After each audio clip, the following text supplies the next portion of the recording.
Hello, and welcome to the 2023 annual meetings of the World Bank Group and IMF. I'm Sandrine Rastello, live from Marrakesh, Morocco. Before we start, I want to acknowledge the devastating earthquake that took place in Morocco last month. At this very difficult time, we are here to stand by Morocco and its people. Over the next hour, we'll be discussing what it will take to navigate a world where chronic instability, the global shock of the pandemic, and continued climate disasters have created a new landscape of intertwined risks and increased fragility. We'll explore how the international community can step up its effort and work together to overcome these challenges and create a more resilient future. You can share your thoughts on this topic anytime using the hashtag WBmeetings, and please send us your questions either online at worldbank.org or in person using the QR code displayed in front of you. So let's dive right into this conversation. Please join me in welcoming Anna Biardé, Managing Director for Operations at the World Bank. Leila Ben Ali, Minister of Energy Transition and Sustainable Development of Morocco. Sosthene Gwengwe, Minister of Trade and Industry of Malawi. Catherine Russell, Executive Director of UNICEF. Gwen Hines, CEO of Save the Children UK. And Jordan Schwartz, Executive Vice President at the Inter-American Development Bank. So let's start with you, Anna, and to talk about this new playbook at the World Bank. This is the World Bank's effort to innovate, to respond to this new landscape I just described, to stay relevant. So can you give us some highlights to explain what's going to change, what's going to be new there? Well, thank you so very much, and really great to be with you, and thank you so much for joining us, and thank you also to the panel. Look, if we just start a bit with the big picture of why are we revising our playbook and introducing a new playbook, and why are we having a full panel on crisis response, I think it is because in the last few years we've just experienced that the world is changing. It's one crisis after the other, it's one shock after the other, and I think we're seeing three factors that drive us to have to change. The first one is the frequency of these crises and shocks are intensifying. Of course, Morocco experienced this just 1 month ago with a very devastating earthquake, and Libya, very close by, devastating floods. And if you look back just over the last 12 months, you also have major earthquakes, of course, in Turkey, in Syria, and we had also just a few days in Afghanistan. So, and add to that, of course, other events, droughts, floods, cyclones. I visited Malawi with the minister a few months ago, very, very heavily impacted by Cyclone Freddy. So these events just keep on coming, so the frequency is there. I think the intensity is huge. We're just seeing a huge impact in terms of human toll, of course, but also huge impact in terms of cost. And some of the cost and the damages that are being caused by these events is putting such strain on an already incredibly squeezed and pushed and very limited resource base for countries to deal with, coming out of COVID, coming out of multiple crises. And then, of course, this is coming on top of so many other vulnerabilities in the world. We have food insecurity at a level we haven't seen before. We have the underlying and everyday pressing impact that we see from climate change. And sadly, we have a situation where conflict around the world is increasing, as is fragility. The World Bank anticipates that by 2030, 60% of extreme poor will be living in fragile, conflict-affected countries. This means that our playbook has to change. That's the backdrop. Now, what are we doing to change our playbook? It's got so many different components. You will have heard about it over the last few days. You'll hear about it in the coming days. But it has a very, very important new vision for the World Bank, which is to end poverty on a livable planet. That's really what we're coming out with during these annual meetings. This is what's going to drive everything we do. And we're doing so many changes to our operating model and our financial model in order to address this. But on the crisis response in and of itself, we're also having to look, what can we do differently in order to be able to move quickly when our clients face a disaster, face a crisis.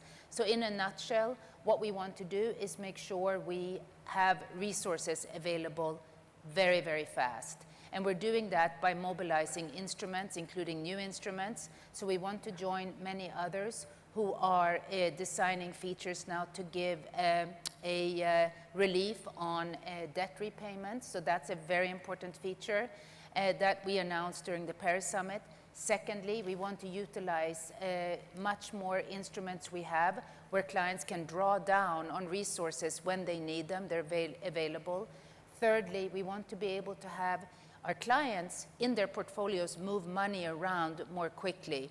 Of course, all of this is response. With that also comes much more focus on being prepared and building resilience.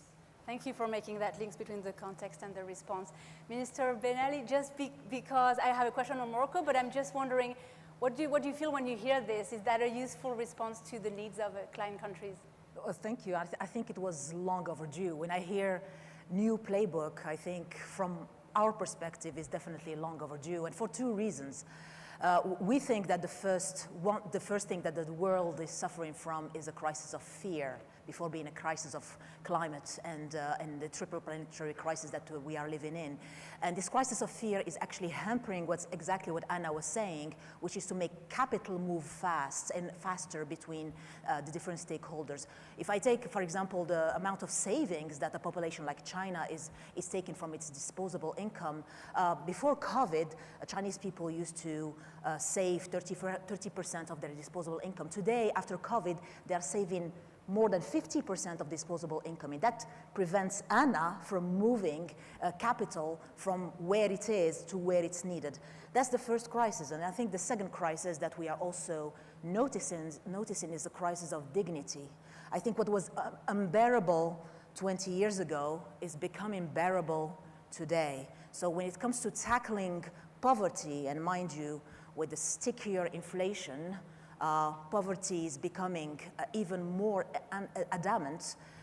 We think, as far as we are concerned, that this new playbook that the World Bank is devising is actually really needed. And the way we've been dealing with it in Morocco, if I take the example of one of our flagship projects, like the Rural Electrification Program, which started in the 90s. And from the 90s to today, we went from 18% of electrification to more than 99.9% of electrification in Morocco.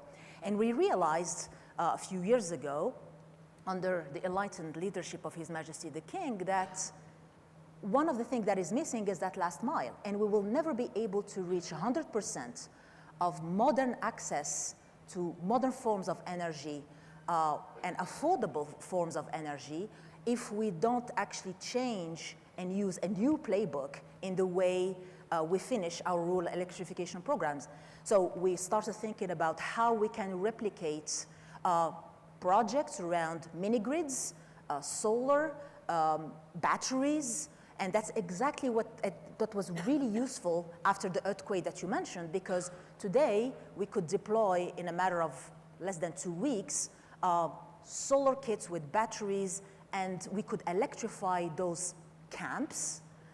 But then later on, the new type of buildings, again, that will be built by respecting the tradition and the environment of the regions that were affected, Al-Haus, for example, but by making sure that that population and those children more and more have access to modern forms of energy faster and at low cost. So if I do the maths of the kits and the kits that we are deploying for the camps today, we are reaching something like $300 per person to be able to give them access fast to those modern and sustainable forms of energy. That's just one example of how we have been actually crafting the playbook before the World Bank was able to put it in and working on mitigation already, right? Because that's your previous work on mitigation that enabled you to react quickly on electricity. It's really a long time experience. I mean, Morocco having had that experience of dealing with crisis, I mean, I would say since the 90s, and the fact that this acceleration of crisis and multiple forms of crisis that the world is living in is making different forms of vulnerable populations, including, if I take the informal sector, and that's one thing that Morocco in its new development model, if you remember, just before COVID, His Majesty the King put in place a commission of 35 people, and I was part of that committee, basically saying that the economic model, the development model, social and economic model of Morocco reached its limits. Beyond the middle income trap issue of 3% GDP growth rates. I mean, of course, we need to reach more than 6% GDP growth rates, but these are just numbers. The subtlety of the new development model is to say, let's assume that that the new norm is to live in a crisis mode every week. We just had one war over the weekend. So I think that's a new mindset that totally changes the way the state and governments and local constituents and local governments are now shaping the way they have to not only respond to crisis, but also ensure that their populations are resilient to crisis. Well, I was looking at Mr. Gwangwe, and I'm curious because we just heard about, Anna was mentioning Cyclone Freddy that hit you, and these examples that Mr. Ben-Ali was mentioning. How do you relate to that? What are you doing in Malawi to get ready for the next crisis that is bound to happen at some point, the next climate disaster? Yeah, so I think basically if we really need to focus on reality, what's on the ground, I think these crises, especially the climatic ones, are here to stay. Some of us grew up in Malawi just knowing that this is rainy season, this is off season, but these days every rain that comes with a name. We've had the cyclone Ida, comes with devastation. If there's a next cycle of rains coming in, it comes with a name, Gombe. And then recently they're saying there's gonna be Freddy. And this never used to be the case before. We just had no more rains for the longest period of time. But now it's cyclone after cyclone and after cyclone. And the key challenge, I think, for countries or economies like ours is the fact that we have no fiscal or even economic buffers to absorb such kind of shocks. So any shock that hits us then has got a huge impact on the fiscus, and then all this agenda of trying to tackle poverty becomes a real challenge, because if we have social cash transfers, for example, those are meant to really just support the livelihood as it is. But when we are impacted by these crises, COVID aside, but all these cyclones, then we now need to look at the financing model that we're using, if it is responsive enough. Because somebody else whose little shelter has been washed away, even if you give them the social cash transfer the way we are doing it right now, doesn't help them to rebuild, doesn't help them to have more resilience for the next cycle. So it is a real challenge for countries or economies like Malawi that we now need to start looking at shock responsive interventions to make sure that we prepare our people for the next cycle of crisis going forward. When we were hit by Cyclone Freddy, we were grateful to the bank because Anna personally visited. Actually, she went to the epicenter of that disaster where the whole entire village was swept away. We lost over 1,000 lives, and we also lost infrastructure, not less than $600 million. For an economy like Malawi, that's huge. And to put a recovery plan and to rebuild, we need to be resilient ourselves, and we're changing our laws in terms of bringing in some disaster risk management laws. So we build in that law the strengthening of institutions, so we get better prepared for the next cycle, and also look at our district councils to see that even at a decentralized level, The response is immediate, the response is faster, the response is more responsive to the needs of that local area. So we are decentralizing our crisis response through all this law. But the key challenge, I would think, is how to finance interventions in terms of resilient building, in terms of supporting the people in the immediate need once this one hits. And I think that's where the bank needs to come in terms of speed of such kind of response, because sometimes delayed financing is costly.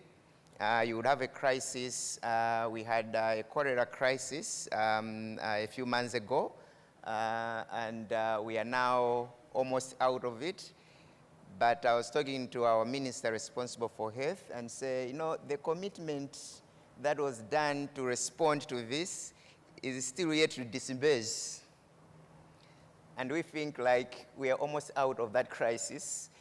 But I don't know if you understand that kind of thing. So the delays in terms of having the finances dispersed, the movement of financing is adding to the cost because more lives are lost because of procedure and processes. And the time the money comes, another crisis has already hit. So I'm happy to participate in this conversation. And we'll get to talk to that later on, the better partnership. That's, thank you, Minister. Catherine, I'm sure these testimonies sound all too familiar for you at UNICEF. You released a report just last week on the number of displacements of children over the past 6 years. It was 43 million because of climate-related events. How are you adjusting at UNICEF to this new context? What's your new playbook in that one?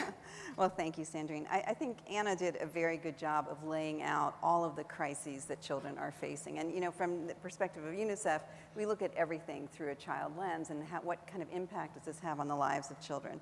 So when you look at climate, when you look at these endless conflicts that just keep adding up, and public health emergencies, as the minister was mentioning cholera, but certainly COVID and countless others that come together. Right now, we would say that more children are at risk in the world than at any other time in our history. And I think when we look at it, we would say there are about 450 million children who live in areas of conflict. That's devastating for children because conflict, in addition to them being targeted themselves sometimes or inadvertently hurt themselves, it also disrupts all the systems that children rely on. We also estimate that 1 billion children, so just a little less than half the world's children, live in areas where they are at extreme risk of climate change. And so the folks here were talking about how devastating climate is. The challenge is that in many countries, they don't have one or the other of these. They have all of these problems at one time. And in addition to that, they're facing challenges with debt and other things that make it very, very difficult for them to respond. So the question for us as an international agency is how do we respond most effectively? And I think what we look at is trying to, when we do our humanitarian response, trying to make sure that we are building in some sustainability and some ability for these countries to develop on their own. Ultimately, we want the countries to have the capacity to deal with these challenges themselves. For us to try to help build up that capacity is a huge challenge. The way we do it, and we do it to more and less successful degrees, but really is in partnership with others. And I think the bank plays an incredibly important role here. The regional development banks do as well, civil society. I mean, everyone has to come together, the private sector. You know, we do a lot of programs around the world, but at the end of the day, I think the most important thing for us is to say to a government, think about all of the work you're doing, how it impacts your children. You know, politicians all the time talk about the future.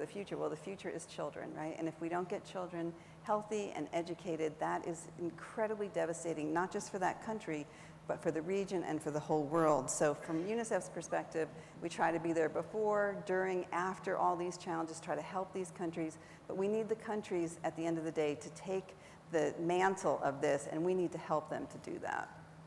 Thank you, Catherine. She's far. Gwen, when you hear me, you both work, Catherine and you, on making a better future for children. But from the perspective of an NGO, I don't know if that means you're more or less nimble than an organization. How is that different? How do you adjust?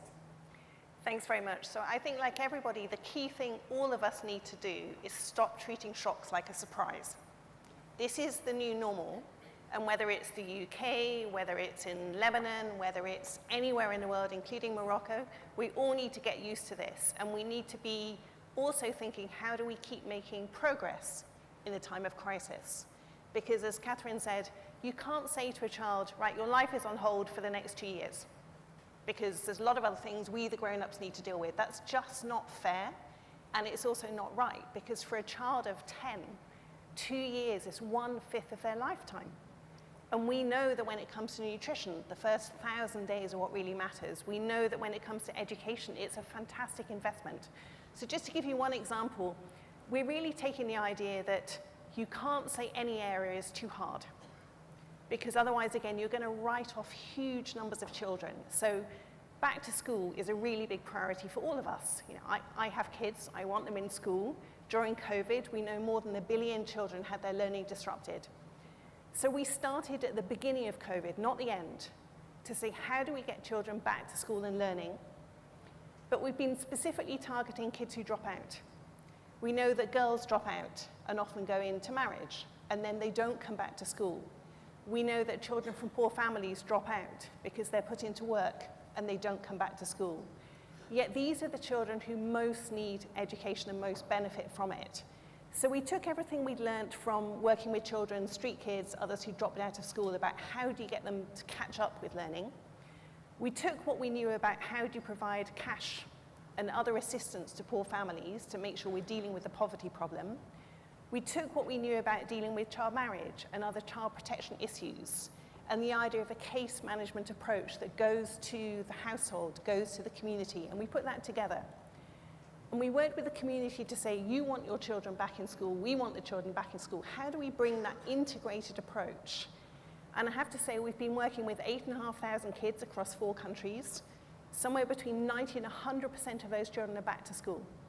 Now that's a pilot. We need to take pilots to scale. The world is littered with pilots, very successful ones, and the challenge is, how do we take them to scale?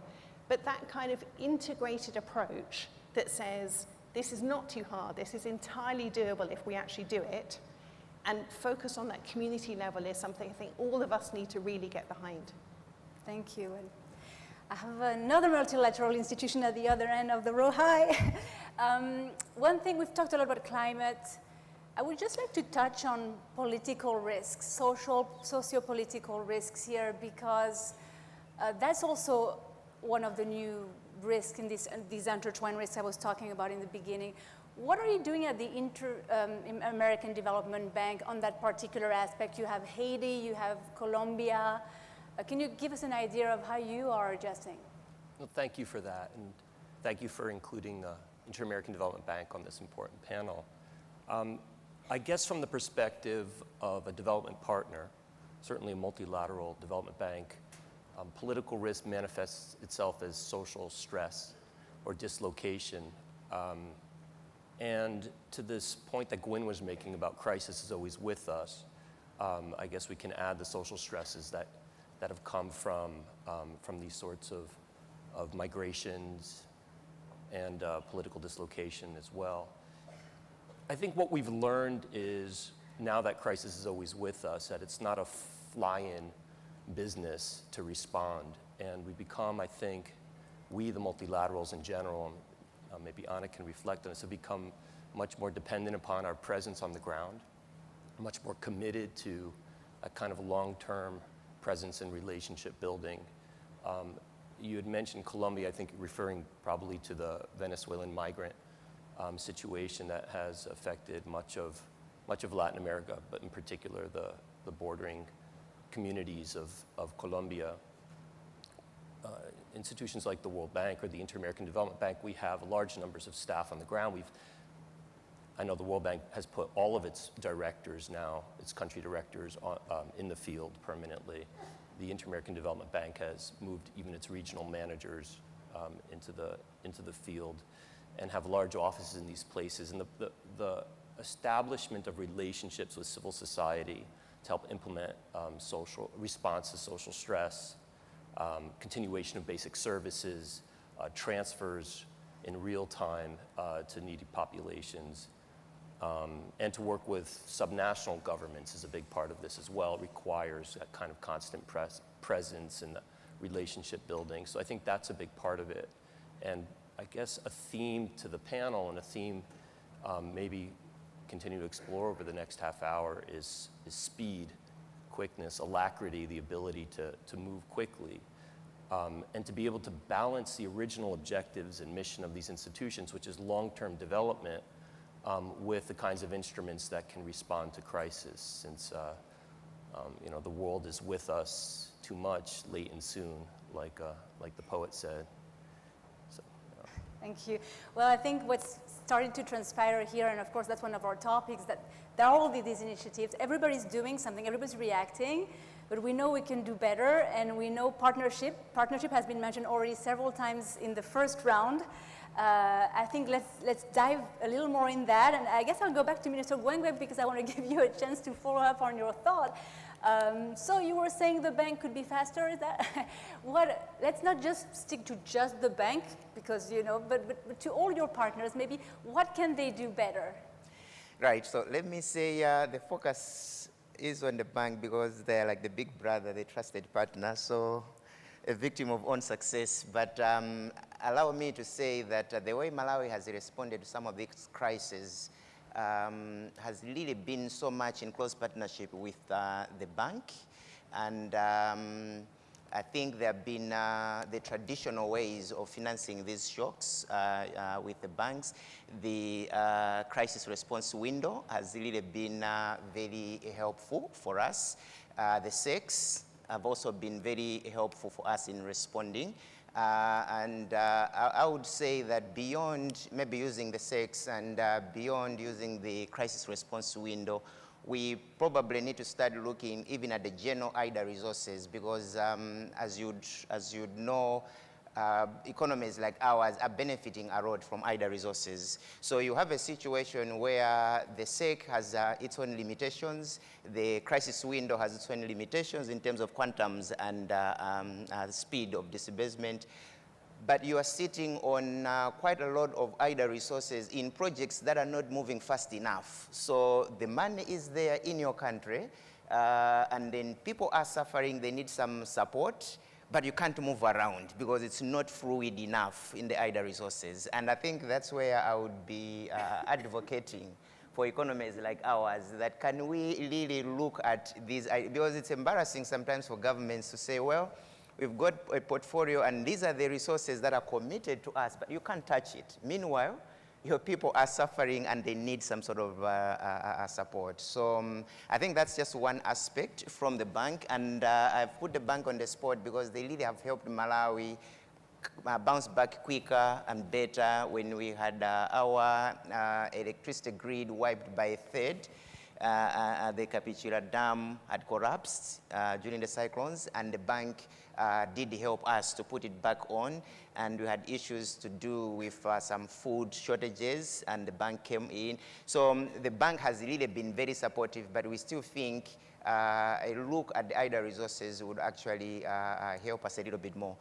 Talking maybe about general partners as a whole, I think what would help economies like ours most in trying to free some resources to be directed to resilience, to be directed to mitigation, would be the issue of debt service suspension for now, if we can't really go for full-blown debt cancellation. And I'm saying this because it's a shame sometimes that debt service is really like a commitment to past sins. So sins have been committed in the past. You are under obligation to make payments towards those debt services. You can't do anything about that one. But meanwhile, you are faced with current and there will continue coming challenges. But according to our laws, priority is debt servicing before anything else. So if we're able to have some fiscal space on this debt issue, then those resources can be rechanneled to some other better ways of interventions and helping our people without really asking for anything more.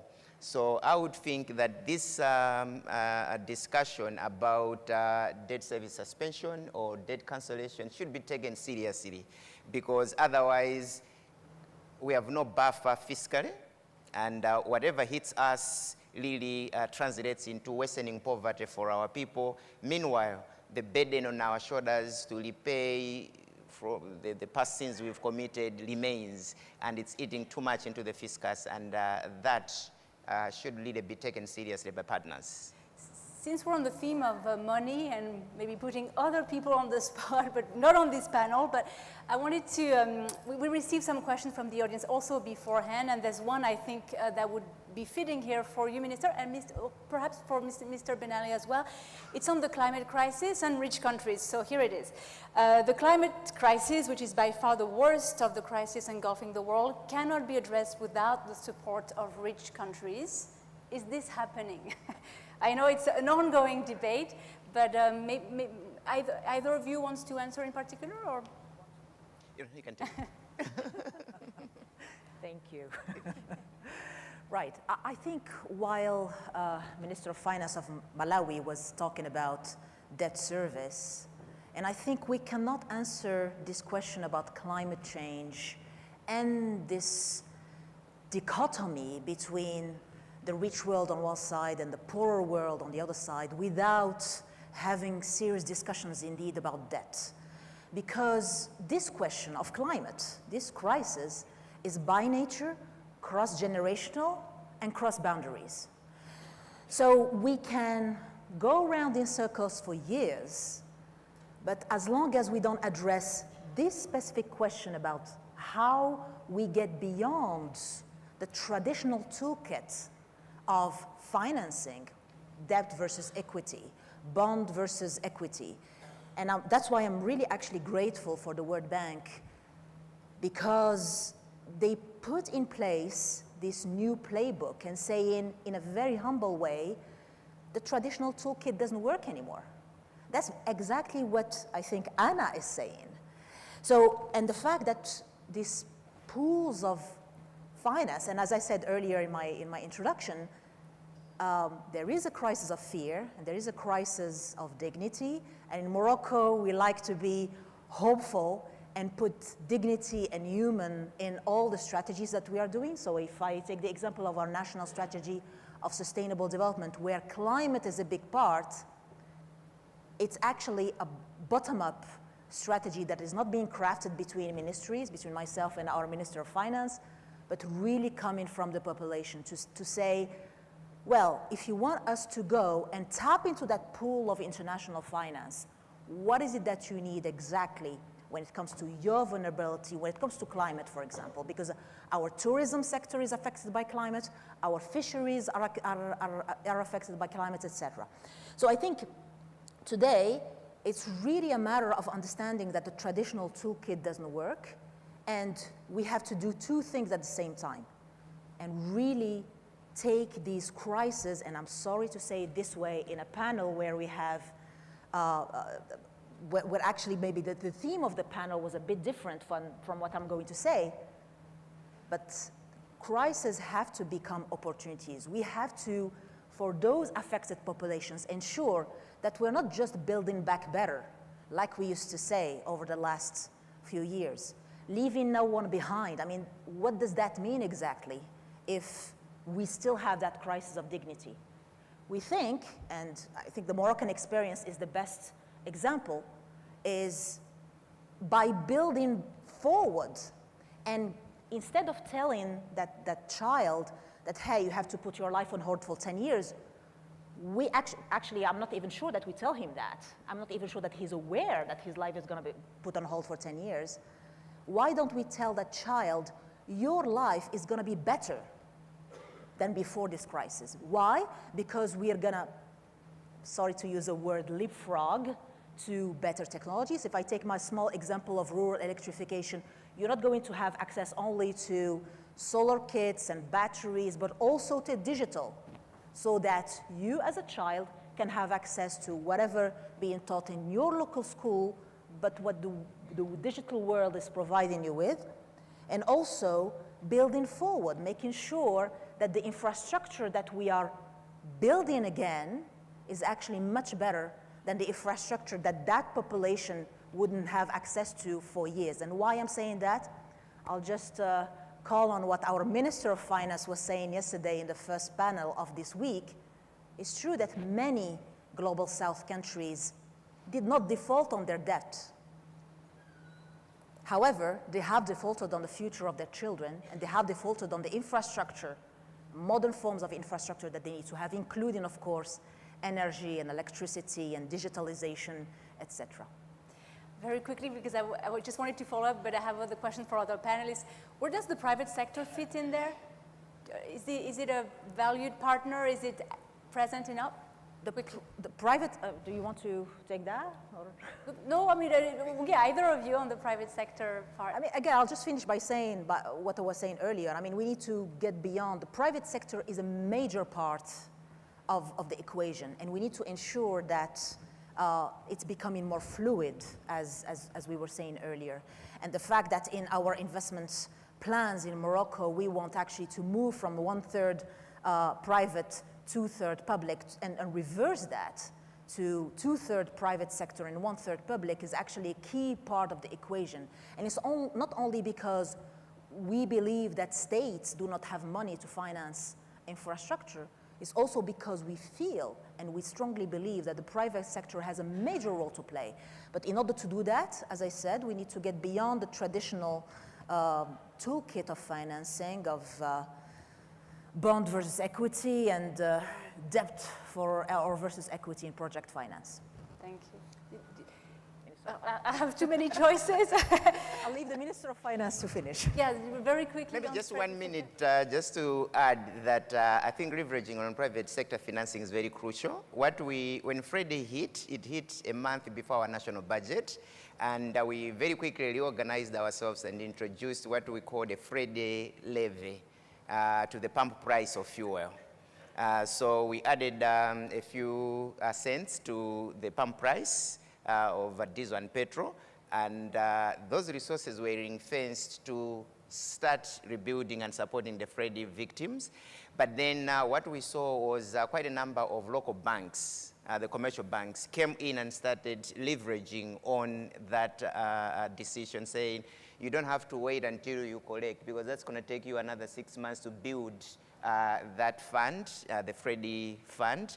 What if you partner us as private sector? We leverage on that. And we worked out a mechanism that really helped us get a little bit more resources, and also in a timely fashion, because we didn't have to wait until that fund got accumulated. So just to agree with you that I think collaboration between government and private sector in terms of leveraging on some of these financing mechanisms is possible, and it's a way to do under these fiscal constraints. Yeah, thank you. Anna, did you want to add something to that? No, I think Minister from Morocco has pointed out a very important feature of crisis, which is this crisis of trust. And when you have crisis upon crisis and there's a delay in responding, or there's a insufficient response, or we actually don't have the answer to how to respond, of course trust is eroded. And what I've heard from the speakers I think is very interesting, because it makes me think about the role of development in crisis management. So, Minister, electrification became an important tool. When I was in Malawi, we saw some of the impact of the cyclone was actually amplified because of environmental degradation, which reminds us that investment in the environment, in landscapes, is very important because it becomes a buffer. So there's a trust-building exercise there, but of course, nature is also used for livelihood. So then you say, if we're going to protect nature, we have to actually protect livelihoods. Then we have to generate incomes and jobs. So it becomes a development story. When I listen to the deprivation of children, and we were just in a different panel before this one, where a member of parliament from Tanzania said we didn't have a lockdown, but our schools closed, and because we didn't have digital, kids missed out. So how do we make sure we know what kids need in various different environments to be able to not be forgotten or not have their life put on hold when there's a crisis. And Jordan, I think, said, look, part of our operating model needs to be on the front line, which again, I think informs how we need to work to be able to be much more responsive. So I'm gathering a little bit shaping my thinking a little bit by just listening to this very good discussion. So it's great. That is helpful. Jordan, precisely, I wanted to talk because this trust also is between institutions themselves, right? For a country, it's also better if multilateral banks can work together. And you had an example of that in the Caribbean between the World Bank and the IDB. How did that work? How do you work better together in particular regions? Oh, thank you for that. We did something interesting. We signed a memorandum of understanding. Ajay Banga, the president of the World Bank, and Ilan Goldfein, our president of the IDB recently, and it was a little bit different maybe than the traditional MOUs of great aspiration in general areas of collaboration. It was pretty specific. And it had a few component pieces, one of which was working towards greater resilience in the Caribbean together, one of the many regions of the world that are particularly susceptible and suffering from this increasing set of crises, as Gwen had described them before. What used to be the occasional hurricane is now becoming a constant barrage of natural disasters. And so the first thing, I jotted them down, so forgive me for just trying to use this to structure my thinking a little bit. The first thing in this agreement between the institutions, I think the World Bank and our institution are looking for these kinds of partnerships, sub-region by sub-region and topic by topic. The first one on the Caribbean resilience was emergency response. The Inter-American Development Bank, just as an example, offers a emergency contingency financing line. The World Bank has catastrophic drawdown operations and emergency recovery loans. And they all have similar purposes and similar functions, but they're structured differently. So one of the first things that we're working towards is how we can harmonize these instruments and make sure that they are as responsive and as quick as possible. As the Minister of Finance of Malawi reminds us, is actually kind of the first business in response. But having relatively small countries that are suffering with institutional capacity, 2, 3, 4 multilateral development banks in front of them with some of the only instruments for response, if each instrument looks different and feels different and the contractual requirements are different, the way in which they are explained publicly, including to the constituents of the governments, is different, it's much harder for them to be implemented quickly. So that's kind of the first component. The second is, again, a reflection of the point raised by the ministers, is being able to provide a pause in debt repayment after a disaster, and looking at how we can harmonize the way in which we approach that, I think is really important. We have, I think, a difficult task ahead of us, but one that's really important that we'll put under this initiative with the World Bank, which is to move towards a common definition of vulnerability. So our client countries can reach out for concessional financing under similar conditions from the wider family of multilaterals and development finance partners, especially countries like in the Caribbean that are defined as middle income, because we look largely or purely at the average income without looking at the vulnerability as defined in other ways, such as vulnerability to natural disasters. And recognize that part of this push, as recognized in the evolution framework of the World Bank and the Inter-American Development Bank's institutional strategy, is how do we address global public good? So we need to think about vulnerability differently and define it very specifically and help these countries to get access to concessional finance when they need it, based on this kind of updated definition of vulnerability. And the last piece to that, I think, is investing in resilience.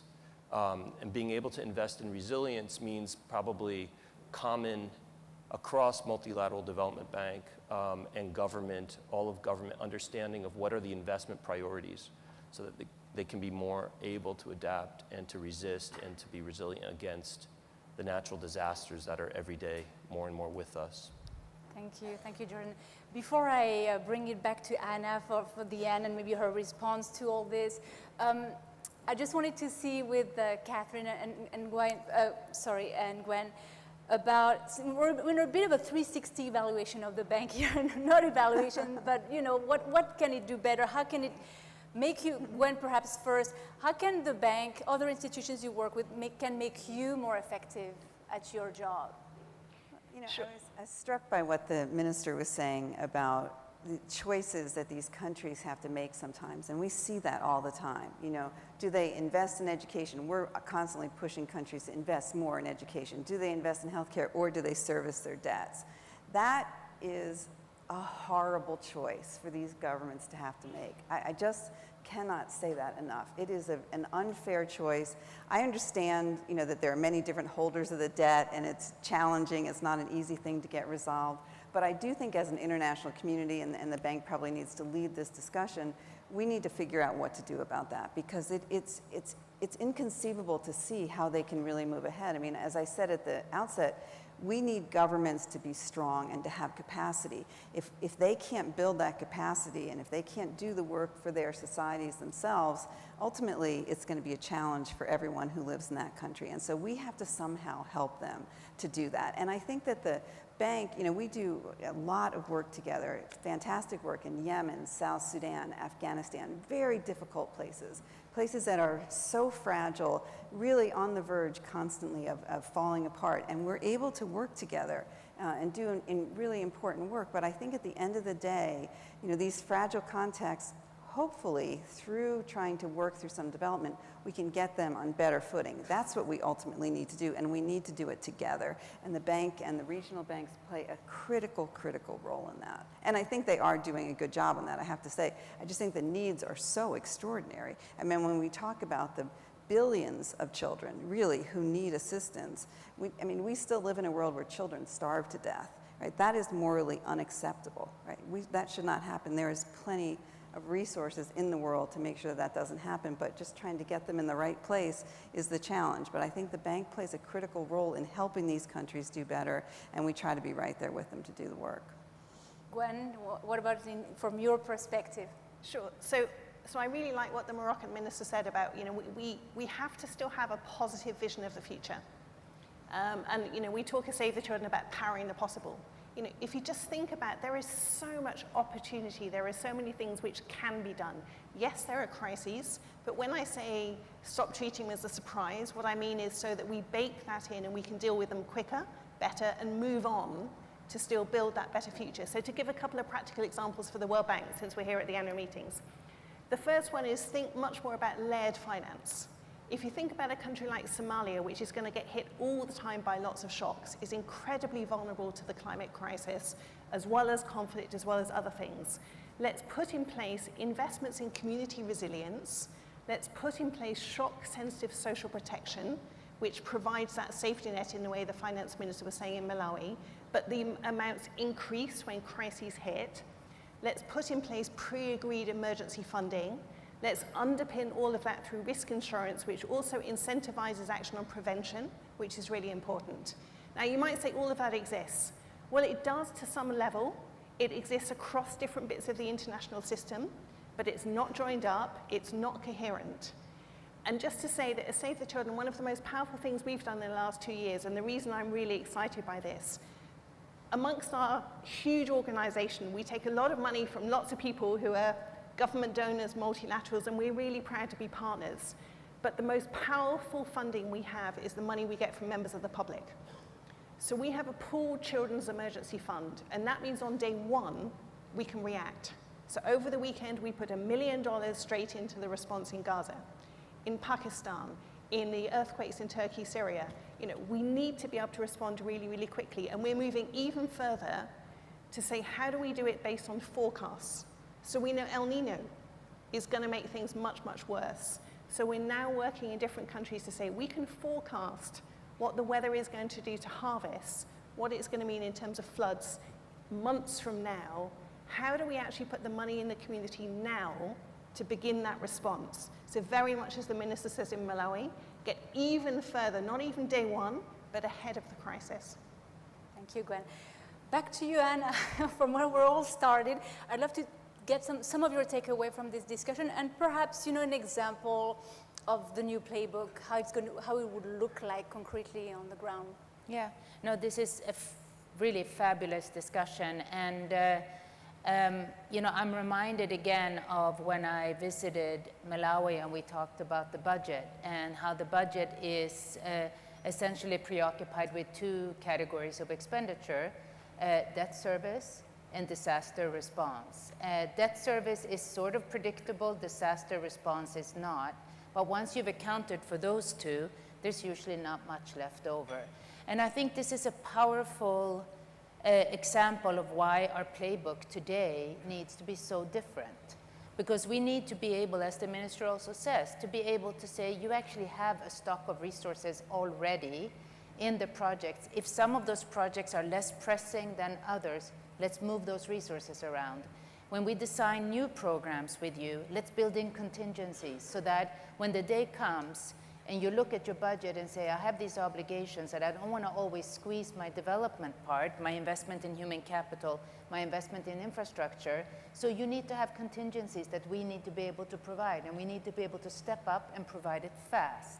So I think the change in the playbook is, as Gwen very well said, let's stop treating it as a surprise and let's start planning for it. And today we have treated it as a shock, a crisis. What we want to do going forward is treat it as a part and parcel of our planning in the programs that we do. So I think that's a major shift in our playbook. I think the other major shift, listening to this conversation, and also building on what Jordan said about partnerships. Nobody can do it alone. The needs are too big, the challenges are too big. So how do we partner? We have so many good examples. Of course, client partnerships are, at the end of the day, what drives us. We start with the client engagement model and we back out of there to see what partnerships do we need to deliver. We take into account the ever-emerging and pressing needs at the global level. But I think it's very important, if we want to go to scale, we need to be able to work together. And we cannot do it one by one. We need to harmonize our standards. We need to harmonize our procedures, because it does take a long time to work with us independently. But if we can together come and say, this is what it takes to work with the 5 of us, and it's one set of standards, that will help a lot. So this is a pivotal time for all of us. For all of us who work in development banks, we need to just think differently. We need to think in a very open manner. We need to think in a very creative manner, and we need to really invite people in rather than to say, we have this, this is how we work. It's a whole different mindset, I would say.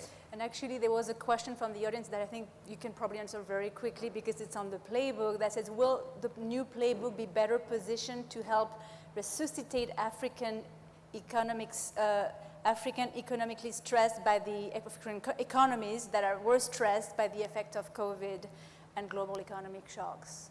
Well, yes, absolutely.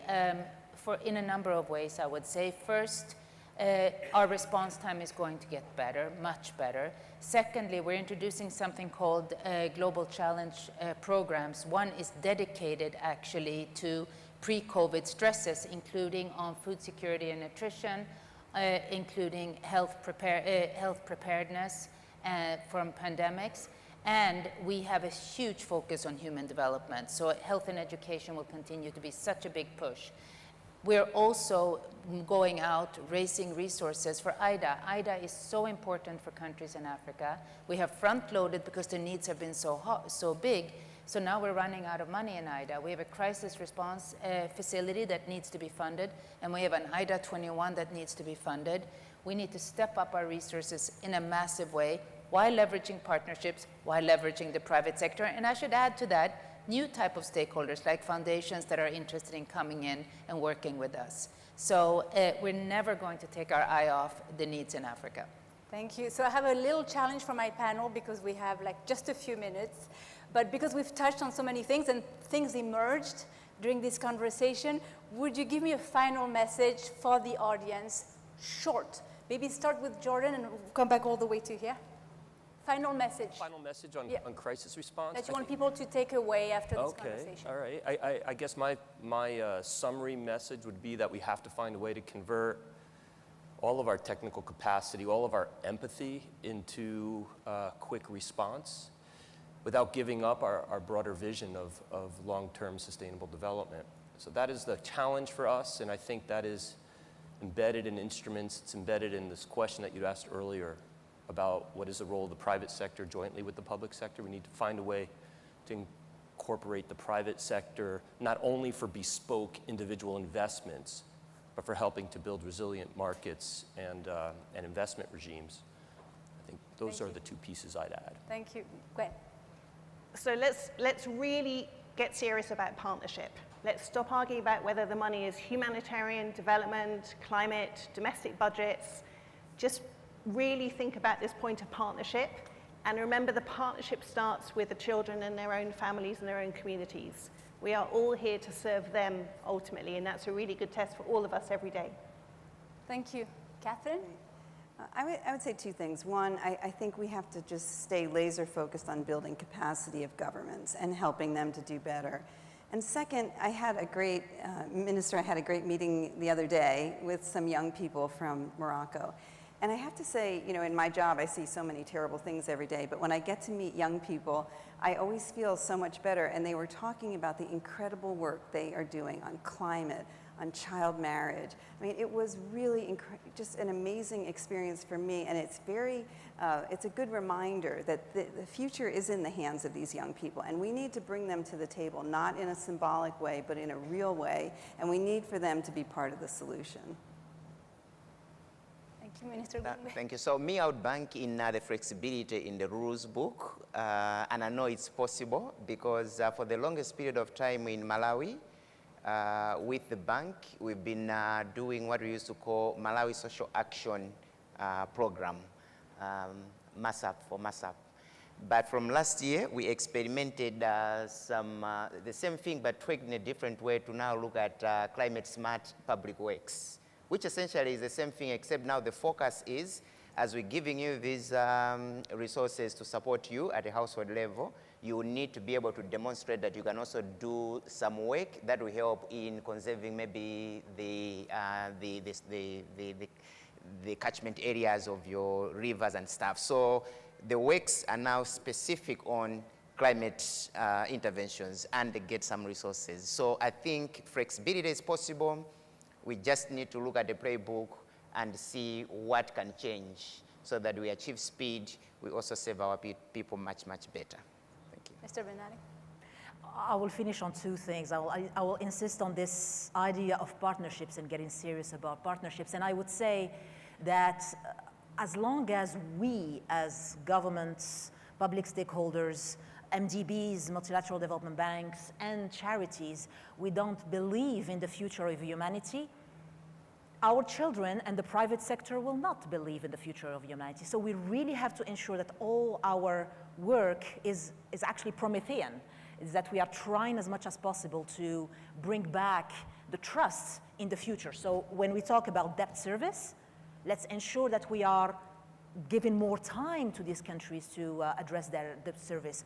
40 years, 50 years maybe, because we believe that those countries will still be here in 40 years, in 50 years. And I'm reminded of my other hat as President of United Nations Assembly for the Environment, that more than 25% of the UN membership might not exist by the end of this century because of climate change. So I think bringing back some hope and bringing back some visibility in the future for our children, for the private sector, for our partners, because we all live in the same planet at the end of the day. The private sector is not a very obscure entity living in a different planet. They also live with us. So as long as we provide that visibility and that multi-generational visibility on multiple issues, including debt and project finance, I think we will win the challenge of financing poverty and disaster relief. Thank you. Anna, word of the end? To be honest, we know what we need to do. Let's do it. That's what I'm going to say. Thank you. Let's do it and believe in the future of humanity. Give us hope for the future. That brings us to the end of this event. We hope it's been informative and engaging for you. You can watch the replay of this session and other sessions on worldbank.org/annual meetings. Please continue sharing your comments online with the hashtag WMeetings. We'd love to hear from you. Thank you for joining us. Have a good day.